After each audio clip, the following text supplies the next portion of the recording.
¿Preparados? Estamos llegando a un punto, un hito importante para el pueblo de Israel.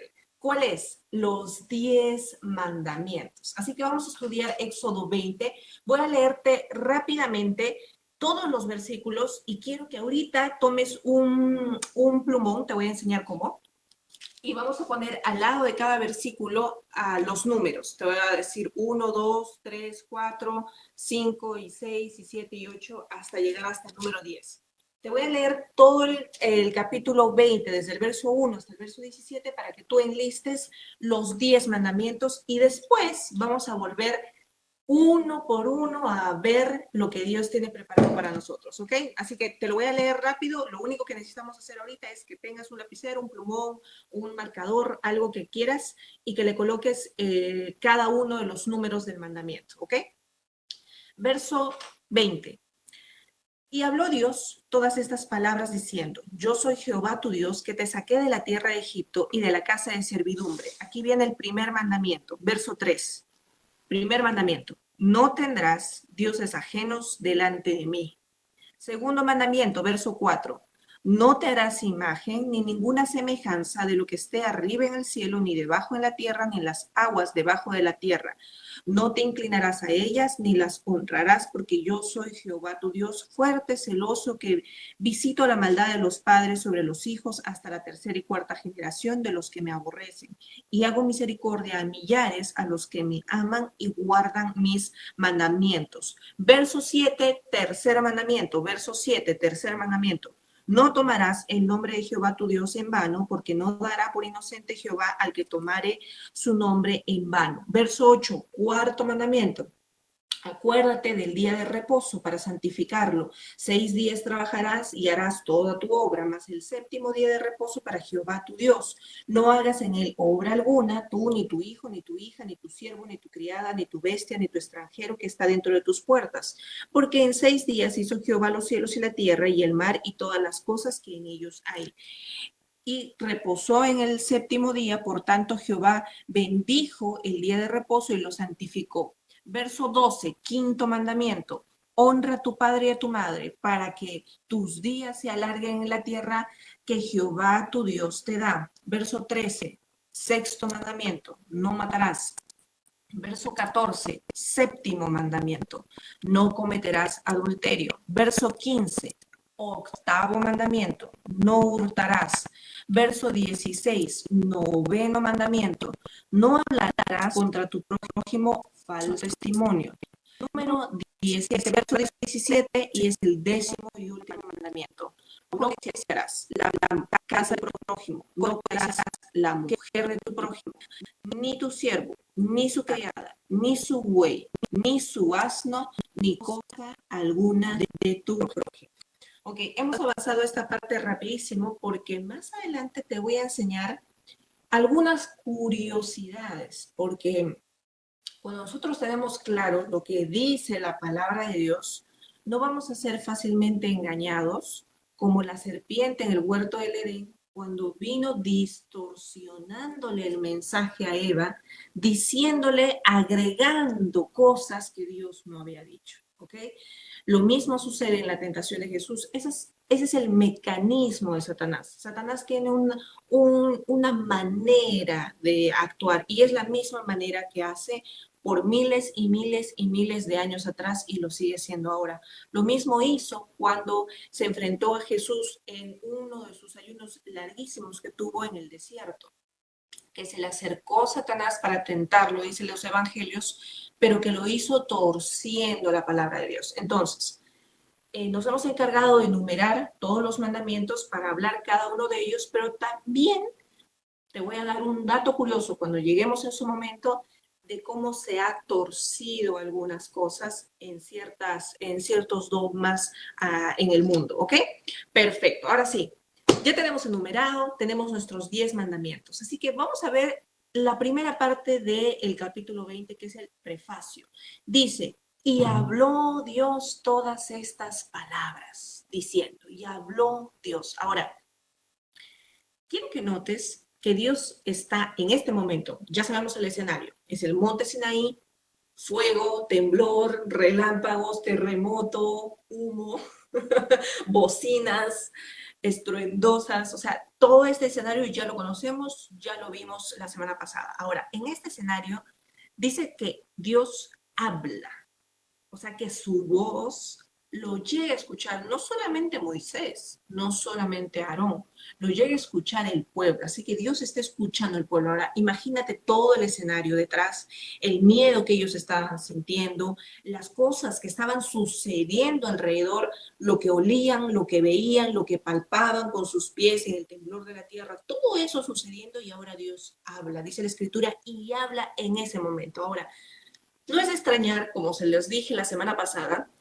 que después de este momento que estamos verificando aquí en las escrituras, el pueblo de Dios le va a pedir en el verso 18, si tú quieres puedes mirar el verso 18 de este capítulo, donde vemos que el pueblo le dice a Moisés que él fuera su mensajero, que no querían hablar con Dios directamente. Y lo vamos a entender porque ya a partir del verso 20 y 21 en adelante, Moisés vuelve a subir a la cima del monte de Sinaí y bueno, ya tiene la presencia y la reunión con Dios y se vuelve una especie de sacerdote mensajero del que interviene entre Dios y el pueblo. Claro, el pueblo estaba aterrado. El pueblo dijo, no, si así va a ser las visitas de Dios siempre, esto no nos está gustando.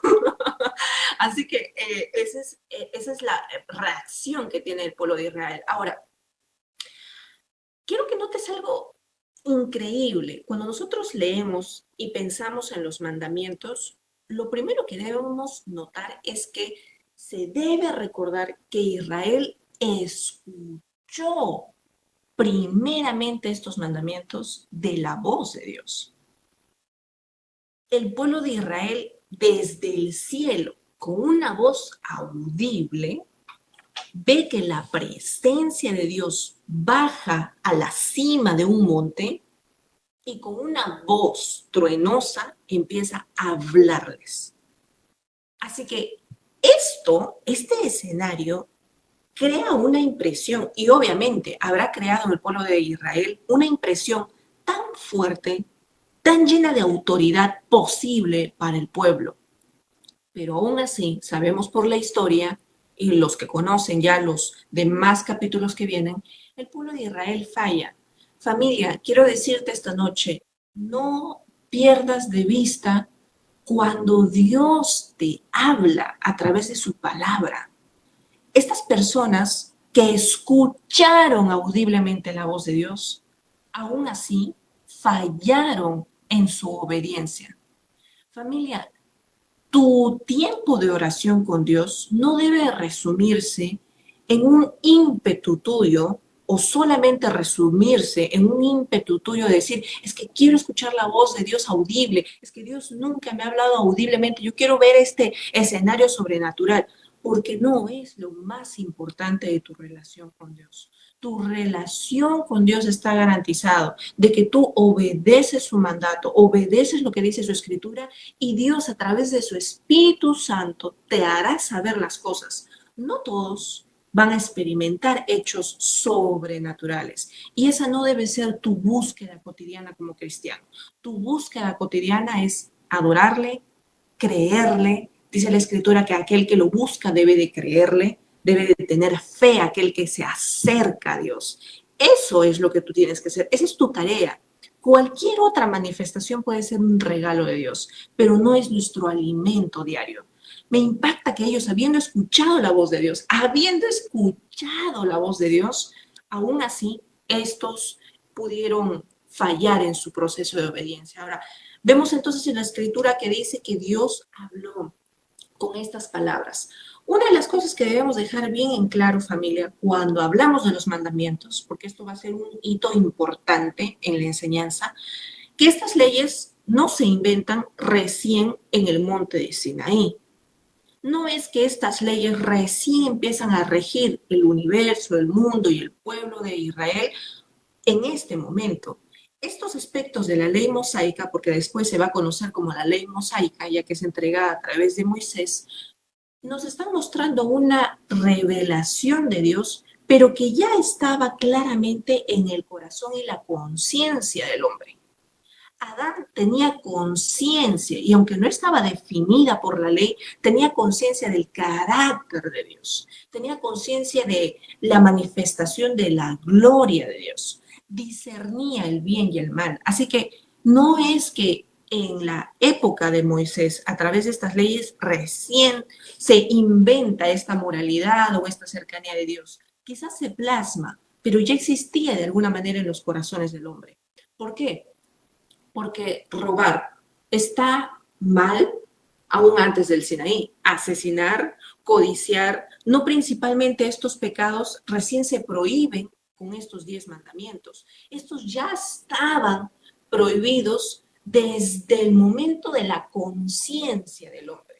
La conciencia de Adán, que fue el primer hombre, tenía este discernimiento luego de su caída de lo que era bueno y de lo que era malo.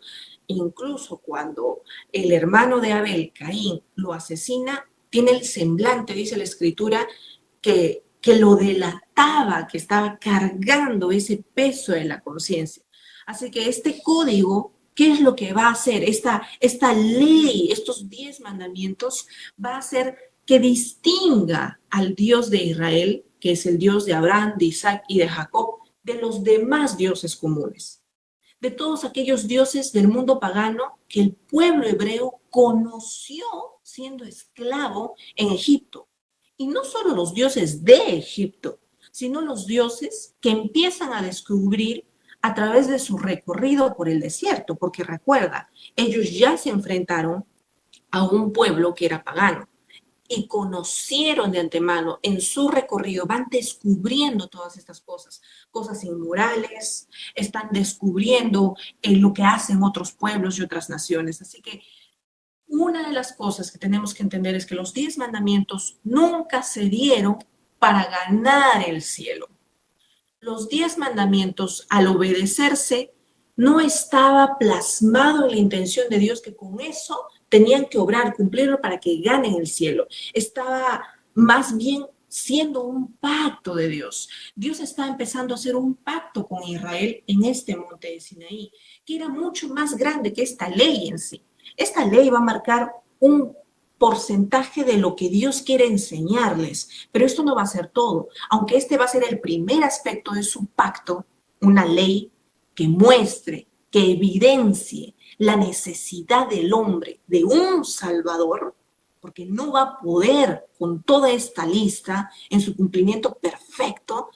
Y lo más dramático que va a pasar al ser humano es verse reflejado en esta ley como en un espejo de que es imperfecto. Ese es el propósito de la ley. Así que Dios, al querer incluir el pacto con el pueblo y mostrarles primeramente la ley, va a darles un pacto de sacrificio.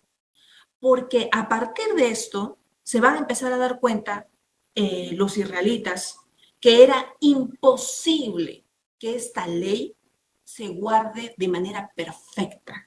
Era imposible. Mientras estás cumpliendo algo, ya tropezaste en otro.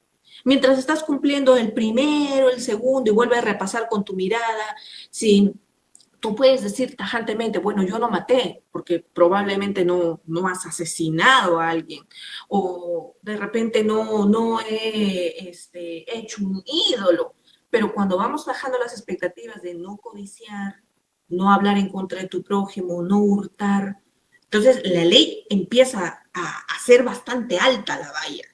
Así que esto va a exigir una perfección y debían depender a través de este sistema de un sacrificio. Ellos a través de la ley van a entender el sistema del sacrificio. ¿Y cuál es el sistema del sacrificio que Dios les va a colocar al pueblo hebreo? Que una víctima inocente tiene que ser sustituto de aquel infractor culpable. El pueblo de Israel va a tener que, a través de esta ley, de los 10 mandamientos, entender que van a ser infractores, de que van a fallar en el proceso del cumplimiento de la ley. Así que en este sentido, los 10 mandamientos eran como un espejo que mostraba a Israel su necesidad de un sacrificio. Esto es lo importante de los 10 mandamientos. Así que Dios está poniendo en escena todo apuntando a la primera profecía mesiánica hecho en Génesis, el capítulo 3, cuando le dijo a la mujer que vendría una simiente de ella que iba a golpear en la autoridad del Dios de este mundo, que es el diablo, Satanás, y que Satanás iba a morderle el calcañar, es decir, iba a dañar su talón. Eso apuntaba al escenario del plan de Dios. Y lo que sucede en el monte de Sinaí sigue siendo parte del plan de Dios, porque estos 10 mandamientos va a traer la conciencia al pueblo de Israel. Y lo mismo lo vamos a ver cuando veamos Mateo, el capítulo 22, si puedes anotarlo y verlo en tu Biblia, desde el versículo 35 hasta el 40, vamos a ver que Jesús habla respecto a los mandamientos, a estos mandamientos que estamos estudiando. Pero él lo habla en una forma de resumen y les dice que se va a resumir cuando un intérprete de la ley, para tentarle, dice la escritura, le pregunta, maestro, ¿y cuál va a ser, y cuál es el mandamiento de la ley? Y Jesús le dice, amarás al Señor tu Dios con todo tu corazón, con toda tu alma, con toda tu mente, este es el primero y grande mandamiento, y después amarás a tu prójimo como a ti mismo. Ahora, esta simplificación no elimina los 10 mandamientos, pero sí que nos muestra el corazón y el deseo de Dios. Pero familia, ¿te has dado cuenta que ni siquiera esta simplicidad de 2 mandamientos el hombre lo ha podido guardar, lo ha podido cumplir? Por el contrario, si hemos fallado en 2, ¿te imaginas cuánto hemos fallado de los 10? Claro que sí, tú y yo debemos de ser conscientes de nuestra necesidad del sacrificio, porque nosotros hemos ido en contra de la ley y hemos sido infractores de la ley. Por eso necesitamos a alguien que sustituya nuestra posición de infractor, que alguien nos salve, que alguien nos compre, que alguien nos redima. Por tanto, más importante aún, familia, es que sabemos que Jesús mismo guardó la ley. Él nunca necesitó sacrificarse por su pecado propio. Todo lo contrario, dice la Escritura que Él no tuvo pecado y que al hacer este sacrificio, esta entrega de ser nuestro sustituto, es lo que nos libra de la maldición de la ley. Y precisamente el Éxodo nos va a contar de qué se trata esta maldición. Así que todo esto lo vamos a ir abordando, pero necesitamos tener en claro la conciencia, lo que dice Romanos, el capítulo 8, el verso 2 al 3, que nos pone que no hay ninguna condenación para los que están en Cristo Jesús, porque la ley del Espíritu de la vida en Cristo Jesús nos ha librado de la ley del pecado y de la muerte. Hay una consecuencia de ser infractor de la ley. La consecuencia del pecado es la muerte. Y tú y yo, al ser y haber nacido pecadores, con la naturaleza pecadora, necesitábamos de aquel que nos salva. Por eso dice la Escritura, porque Dios hizo lo que era imposible para la ley. ¿Y qué era imposible para la ley? Por cuanto ella, o sea, la ley, era débil por la carne. Obviamente, toda esta ley demanda de un buen comportamiento en la carne. Necesitaríamos movernos en las exigencias de la ley. Y dice, y sigue diciendo Romanos, habiendo enviado su propio Hijo en semejanza de carne de pecado, a causa del pecado, condenó el pecado en la carne para que la justa exigencia de la ley fuese cumplida por nosotros y no andemos conforme a la carne, sino conforme al Espíritu. ¿Qué es entonces la ley para nosotros, familia? Aunque la vamos a estudiar, y vamos a ver la trascendencia de esto para nuestras vidas como creyentes. Sin embargo, debes de tallar en tu corazón lo que dice Gálatas, el capítulo 3, desde el verso 22 al 25, que dice, luego entonces, ¿es la ley de Dios contraria a las promesas de Dios? Por supuesto que no. Si pudiéramos salvarnos por la ley, Dios no nos habría proporcionado otro medio para escapar de la esclavitud del pecado, como dicen las Escrituras. La única manera de recibir la promesa de Dios es por fe en Jesucristo. Antes venida de esta fe, estábamos resguardados por la ley, dice Gálatas, mantenidos en custodia hasta que la fe se diera a conocer. Así que la ley fue nuestra maestra, las que nos condujo a Cristo, para que fuésemos justificados por medio de la fe. Dice Gálatas que esta ley que estamos estudiando y estamos leyendo fue nuestra tutora, nuestra maestra. ¿Y por qué es nuestra tutora, nuestra maestra? Probablemente para algunos de nosotros ha sido esa maestra que te da ese reglazo cuando te dice 6 por 8, 6 por 8, 6 por 8, y tú te da tu reglazo. Ya, quizás para algunos de nosotros ha sido muy dura nuestra tutora, nuestra maestra. ¿Cuántos han recibido el castigo de su maestra cuando han sido infantes, niños, jóvenes, o incluso en la universidad? Algunos maestros muy duros. Dice la Escritura en Gálatas que la ley es nuestra tutora para nosotros, ha sido nuestra maestra porque nos ha conducido para que la fe se diera a conocer para nosotros como creyentes. ¿Y por qué? Porque evidentemente la ley nos va a mostrar la necesidad de nuestro Señor Jesucristo. Dice que esta ley nos conduce a Jesús. Así que agradecemos por la ley, porque la ley nos muestra nuestra dependencia y nuestra necesidad del Señor.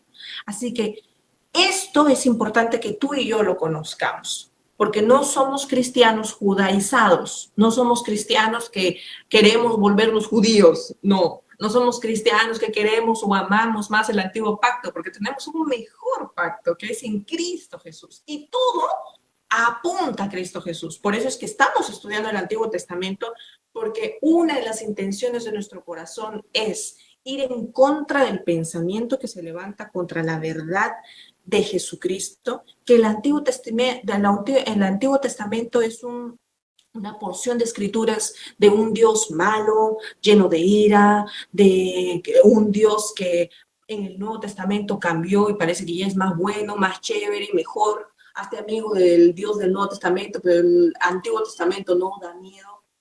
No es la verdad. Por eso es de que estamos estudiando paso a paso el Antiguo Testamento para darnos cuenta la misericordia de Dios y más bien como el pueblo de Israel, vez tras vez, aunque quiere obedecer a Dios y se va cayendo, Dios lo levanta, les da nuevas oportunidades, le extiende su gracia, le muestra su plan, les pide que vivan por fe, que alcancen el llamado de la fe, que vivan creyendo en las palabras de Dios hasta que el Mesías llegue, que nosotros lo disfrutamos a través de Jesucristo y el cumplimiento de las profecías.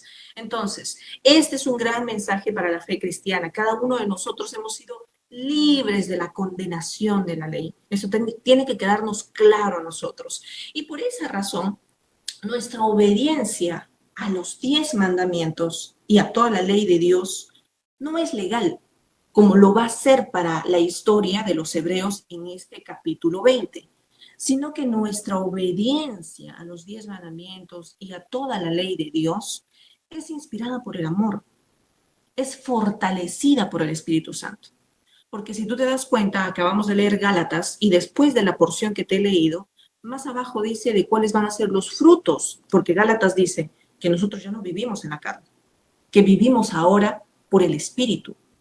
Y después nos muestra una lista de cuáles son los frutos de vivir por el Espíritu, que es el amor, la paz, la benignidad, la mansedumbre, la templanza, todas estas cosas que se producen a través del Espíritu Santo en nosotros, que es nuestro espíritu que va a dar el resultado de pasar tiempo con Dios, de orar, de aprender su palabra, de obedecerlo, obedecer la ley de Dios, obedecer por amor.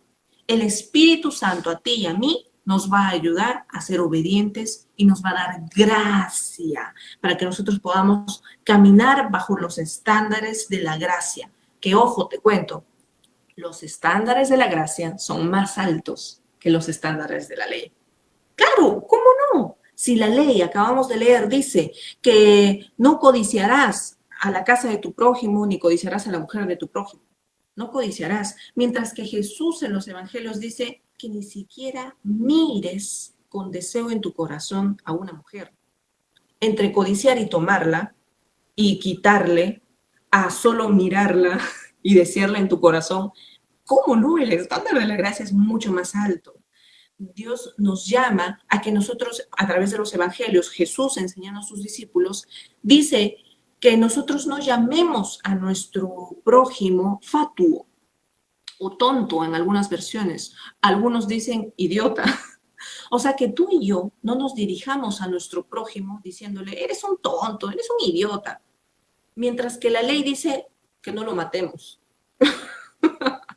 Claro que el estándar de la gracia va a ser mucho más alto. Por eso necesitamos al Espíritu Santo en nosotros. ¿Cuántos dicen amén? Necesito al Espíritu Santo para que me ayude en mi conducta. Necesito al Espíritu Santo para que me guíe en este camino. Bien, ahora vamos a entrar entonces al primer mandamiento. Y quiero hablarte rápido de este primer mandamiento porque hay un video que quiero que veas antes de terminar.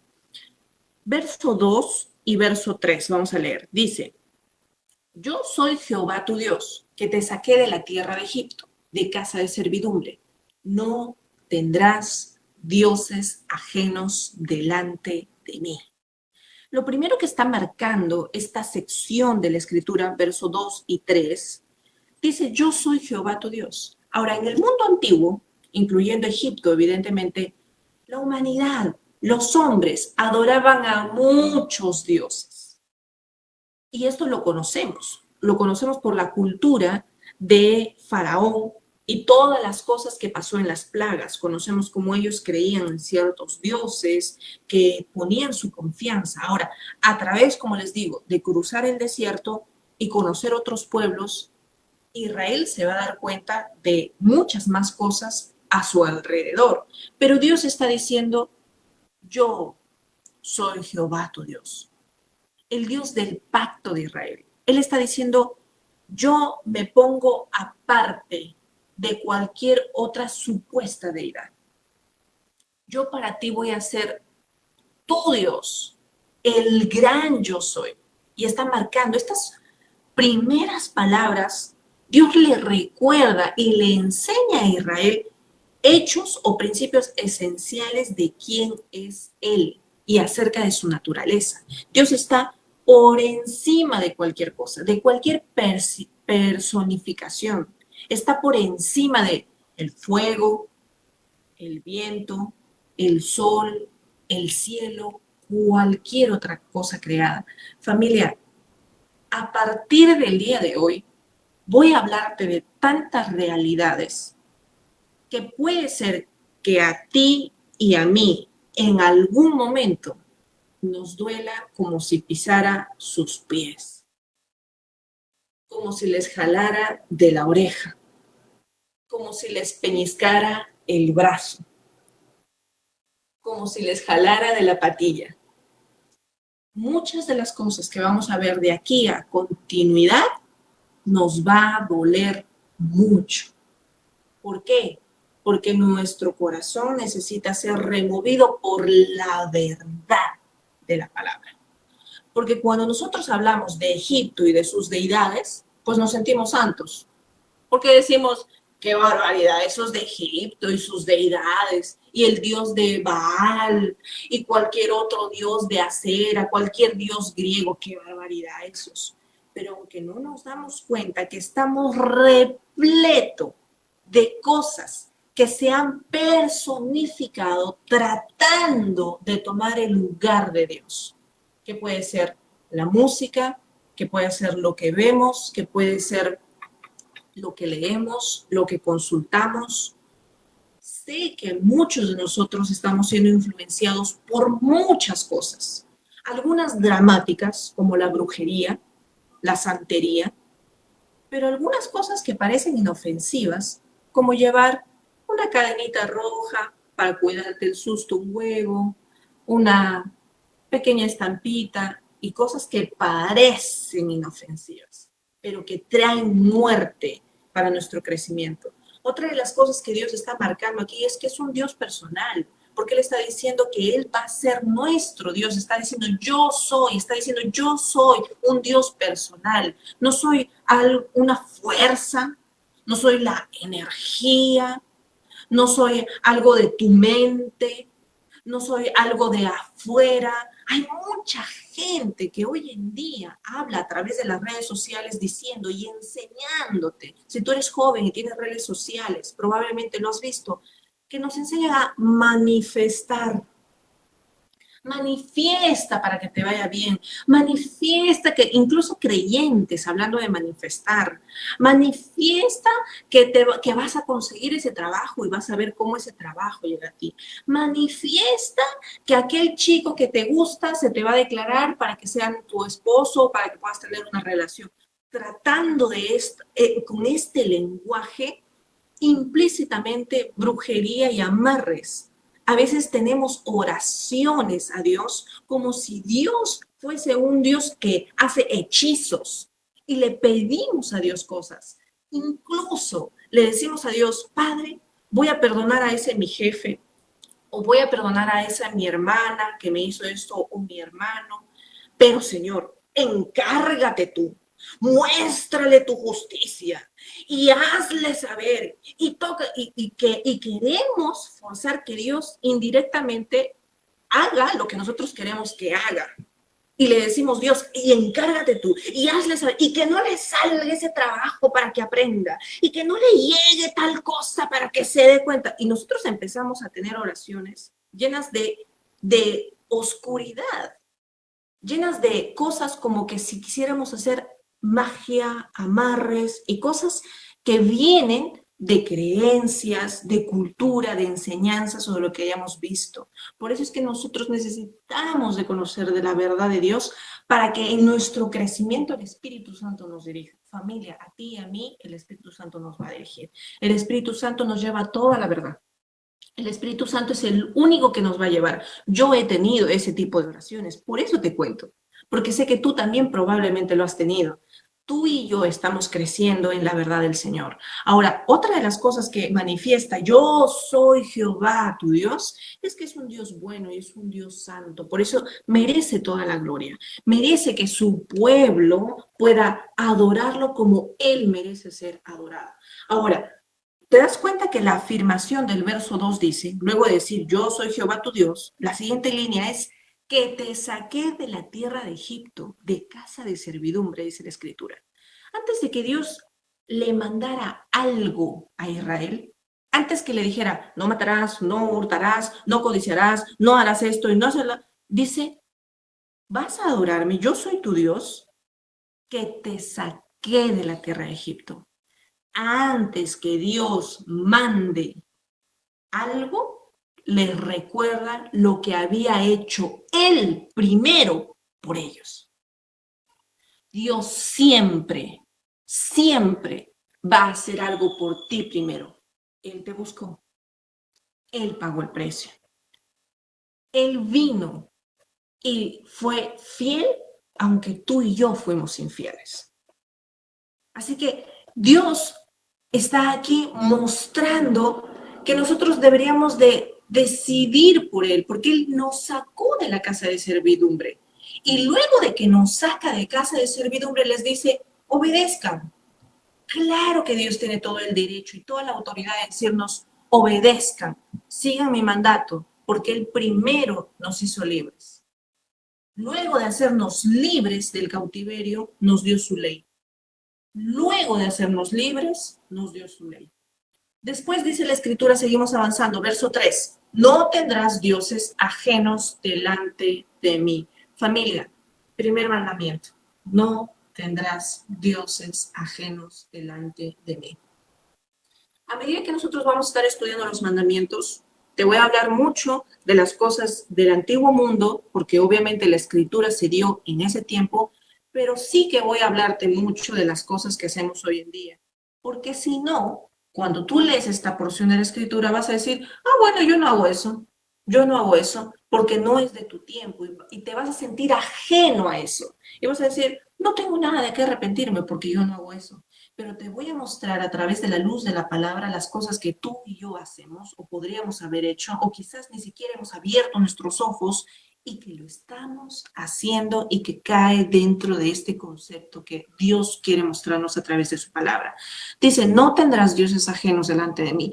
Este primer mandamiento fluye lógicamente del entendimiento de quién es Dios y de lo que había hecho por Israel. Debido a eso, nada debía venir delante de Dios o en primer lugar o sacarlo de su lugar. Él debía ser el único Dios que adoramos y sirvamos. Familia, si tú no te ocupas en conocer quién es Dios, fácilmente vas a hacer a cualquier otra cosa tu Dios. Necesitas tener el entendimiento de quién es Dios. Cuando Él te dice, yo soy Jehová, tu Dios, tienes que conocerlo primero a Él. Porque si no tienes el entendimiento de quién es Él para ti y qué hizo por ti, automáticamente eres presa fácil para que tengas otros dioses delante de ti. Y no me refiero a dioses dramáticos como el antiguo mundo o como el mundo generalmente moderno del sol, la luna, las estrellas, el horóscopo, Saturno, que hasta canciones le hacen a Saturno y otras cosas que son dramáticas, pero hay otras cosas más sutiles que pueden llegar a convertirse en deidad en nuestras vidas. Así que Dios está buscando que primero lo conozcamos a Él. Colosenses, ¿qué es lo que dice? Que nos llenemos del conocimiento de Dios. Familia, es vital que tú y yo conozcamos a Dios. ¿Quién es Dios? ¿Y qué ha hecho por nosotros? Cuando tú conoces esas cosas, eres menos susceptible de que tu corazón empiece a adorar a dioses ajenos. Porque familia, la tendencia humana, la tendencia de la carne, busca adorar. Siempre estamos buscando adorar, ya sea a tus hijos, a personas, a cosas o dioses ajenos. Una de las cosas que yo les pido, familia, porque estamos en carácter del creyente, estamos creciendo, quita de tu vocabulario declaraciones de adoración a quien no merecen tu adoración. No le digas a tus hijos, hijito, te adoro, porque tú no adoras a tus hijos. Tú amas a tus hijos, pero tú no adoras a tus hijos. Quita de tu vocabulario que le digas a tu esposo o a tu esposa, oh, te adoro, porque tú no adoras a tu esposo, tú no adoras a tu esposa, tú no adoras a tus jefes, tú no adoras a tu amigo, tú no adoras a tu mascota, tú no adoras nada, o adoro ir a comprarme esto, adoro irme de vacaciones, tú no adoras tus vacaciones, tú no, ¿cuántos dicen amén? Tú no adoras con tu boca nada ajeno a Dios. El único digno de ser adorado y de ser servido es Dios. Dios es el único digno del cual nuestros labios pueden salir alabanzas de adoración, palabras de adoración. ¿Amén? ¿Cuántos dicen amén? En los días del antiguo Israel había una gran tentación para adorar. Y adorar a dioses del materialismo, como por ejemplo Baal, como por ejemplo los dioses del clima, o como por ejemplo el éxito financiero, incluso el sexo, la sexualidad, el erotismo. Habían diosas del romance, de la fertilidad. Y obviamente el antiguo Israel tendía la tendencia de fácilmente caer bajo esta esfera de la tentación de adorar a cualquiera de las deidades locales. Familia, nosotros constantemente somos tentados a adorar a dioses falsos, pero sin el nombre de esos dioses arcaicos, pero sí con la misma consistencia. Familia, tú y yo necesitamos darnos cuenta de lo que el mundo nos vende, que dentro de este comercio de vendernos cosas, de mostrarnos cosas, está implícita la adoración. Y quiero hablarte de algo específico. Te voy a mostrar dos videos. Te voy a mostrar un primer video. Este primer video te va a hablar de algo y yo sé, familia, por favor te pido, pídele que el Espíritu de Dios contenga tu corazón, Quizás va a haber cosas que te van a doler conocer la verdad. Y el yoga es la práctica física del hinduismo. Cada postura tiene un significado espiritual que trabaja con las energías internas y da entrada a energías externas. Los cantos que se hacen al final, que son como, ay, bueno, sí, yo soy católica o cristiana, voy a yoga y bueno, cantamos al final un poquito y es una cosa exótica. No, Shiva literalmente es el dios de la guerra y lleva un collar con cabezas de bebés arrancadas. Todos los mudras son llamamientos a distintas entidades espirituales hinduistas, no en todos los centros de yoga, pero en la mayoría de estudios de yoga, tú estás dedicándole tu práctica a la foto de un señor, el maestro de la profesora o profesor que tengas de yoga, y a una figura de un dios que representa, pues si es Ganesha, representa el dinero, la avaricia y todo eso, si es Lakshmi, representa la sensualidad y tal, no sé a qué pecado le estás dedicando tú tu práctica. Aquí vamos a escuchar la explicación de una persona que está hablando acerca del yoga. Mucha gente habla no solamente del yoga, yo te voy a hablar esta noche del yoga, pero no te estoy hablando solamente de eso. Hay muchas cosas, estamos llenos, tú te sorprenderías, yo me sorprendo cuando veo una cosa, escucho una cosa y lo que está detrás, la intención que está detrás de eso. Hay prácticas que nosotros lo podemos hacer inocentemente, pero necesitamos conocer la verdad detrás de cada cosa. Cuando esta persona es una estudiosa antropóloga y tiene mucho conocimiento y está dentro de la fe cristiana. Ella en su antigua manera de vivir estaba muy involucrada en muchas cosas que nos llevan a la adoración de dioses que no nos damos cuenta. Ella tiene mucho testimonio y dentro de esas cosas ella habla con conocimiento porque estudió por muchos años, durante 15 años estudió, practicó el yoga y ella habla con conocimiento de la causa de lo que es el yoga. Cuando ella suelta este video, esto es un podcast, eso es un resumen nada más que te he traído, mucha gente cristiana empezó a justificarle por qué hacen el yoga y no les parece mal y por qué practican el yoga y no les parece mal. Y a raíz de eso, ella saca un segundo video que quiero que lo vean. Vamos con el segundo video. Y los cristianos defendieran a Cristo con la mitad de la energía que me han defendido algunos sus clases de yoga por mensajes privados, España sería ya para Cristo, entera, completa. No sé, yo me revisaba los 10 mandamientos y me analizaba esto de los ídolos del corazón, ¿sabes? Estas cosas que ponemos en nuestro corazón, que puede ser el yoga, o pueden ser nuestros hijos, o puede ser nuestra profesión, o puede ser un bolso, o cualquier otra cosa, que sin querer nos llevan a poner cualquier cosa o a cualquier persona por encima de nuestra relación con Dios. De ahí viene el primer mandamiento de amarás a Dios por encima de todas las cosas.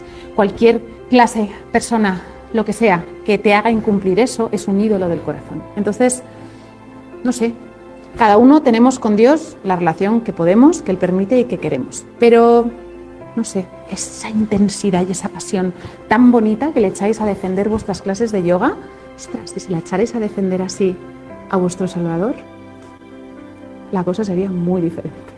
Y ahora me aniquiláis en los comentarios. Me encanta cómo ella termina diciendo si abrazaríamos la verdad de Jesús y no como abrazamos ciertas cosas que, entre comillas, amamos. Y te voy a leer lo que dice la descripción de este video, lo que ella escribe. Te voy a leer. Dice, mi padre empezó a dar clases de yoga en España en 1973. Yo he practicado, dice ella, yoga durante 38 años a diario y lo he enseñado durante 15 años. Me he leído toda la literatura sagrada e incluso he viajado 2 veces a la India. En ese segundo viaje me quedé 3 meses y entre otras cosas estudié sánscrito de Dharamsala. Así que me temo que sé de lo que hablo. Y de lo que hablo es de que el yoga es la práctica física del hinduismo.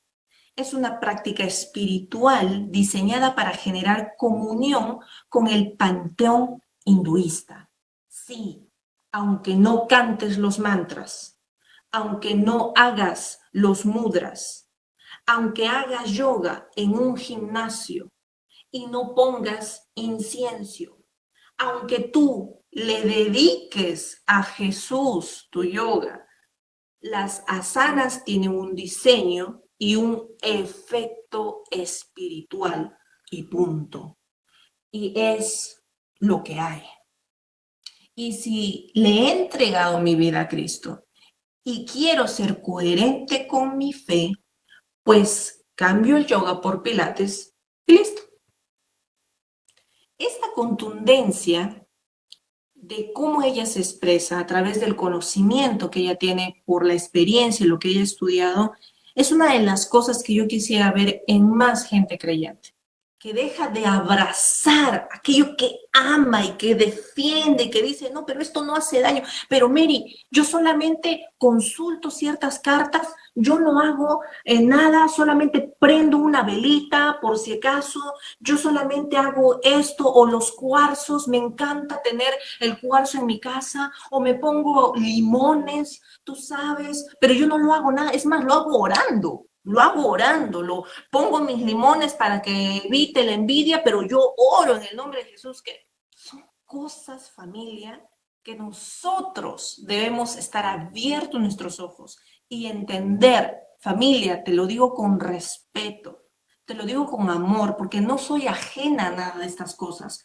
Yo misma he hecho muchas de estas cosas y te hablo desde la autoridad que tengo, que la naturaleza humana es como una fábrica de ídolos que opera constantemente.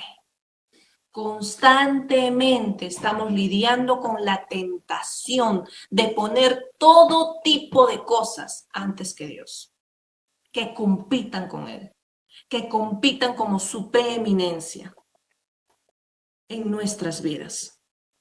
Dios está exigiendo que nosotros lo conozcamos a Él.